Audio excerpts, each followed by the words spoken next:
আসসালামু আলাইকুম রহমতুল্লাহ। আমাদের দৈনন্দিন জীবনে যে কোনো বাইক বা যানবাহনে আমাদের আরোহণ করতেই হয়।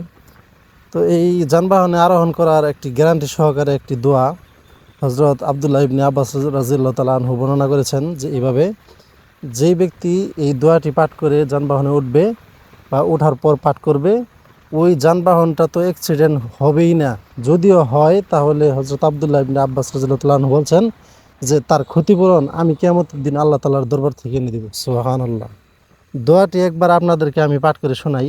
দোয়াটি হচ্ছে, ওমা কদারুল্লাহ হাক্কা কদরিহি অল আরদু জামিআন কবদতুহু ইয়াউমাল কিয়ামাতি ওয়াস সামাওয়াতু মাতউইয়াতুম বিয়ামিনিহি সুবহানাহু ওয়া তাআলা আম্মা ইউশরিকুন।